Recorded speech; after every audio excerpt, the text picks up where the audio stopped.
Hello guys! Welcome po sa aking YouTube channel.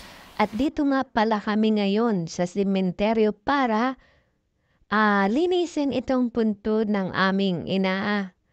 Dahil mag-uundas na nga, linis-linis din pag may time. Ayan guys, kasama ko nga pala dito ang ate ko at itong anak ko na lalaki guys.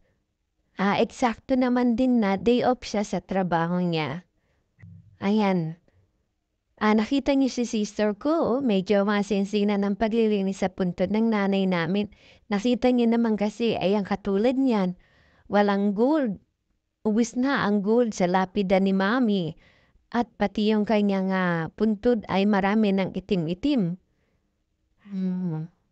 Kaya, ayan guys, may dala rin pala kaming buhangin dito kasi nga, para matakpan yung mga butas-butas na, ayan ayan yung mga butas-butas, guys, malapit sa puntod ng nanay namin. Ayan, guys, Pero iyan kasi, yung butas na yan medyo malaki-laki. Kaya nilagyan na muna ng anak ko ng mga bato-bato bago niya lagyan ng buhangin, guys. Ayan. Buti na lang talaga kasama naman itong anak ko na ito. Kung dalawa lang kami na ate ko, medyo mahihirapan din ako. Ayan guys, Ayan, natakpan niya na yung butas. Ayan. 'Di ba? Pati yung upuan, yung inuupuan namin, medyo marumi na rin. May mga itim-itim na rin. At ayan na nga guys, nagsimula na magpintura yung anak ko sa puntod ng nanay namin. Ayan, di ba ni lola niya yan? Ayan, talagang ginagandahan niya ang pagpipintura, Wala akong masabi, pulido.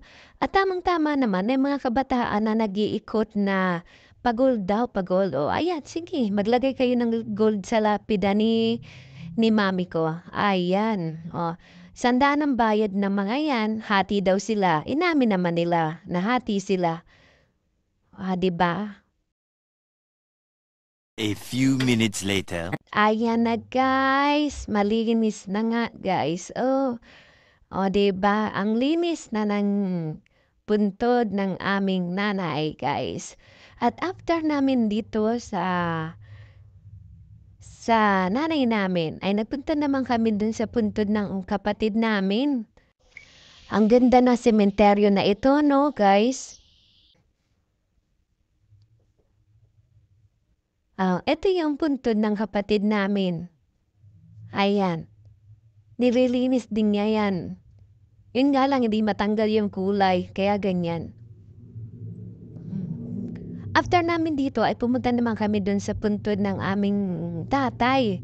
Yes po, wala na kaming nanay at tatay, pati yung panganay namin na lalaki, wala na rin. Ayan guys, nagpalinis na rin ako dyan sa puntod ng nanay ng tatay namin. And after namin maglinis ng mga puntod ay syempre napagod kami, ayan. Kakain muna kami dito sa Mang Inasal. Mag-only rice daw yung anak kong lalaki. Medyo napagod daw kasi siya kaya kailangan niya only rice. Hanggang dito na lang guys. Thank you for watching.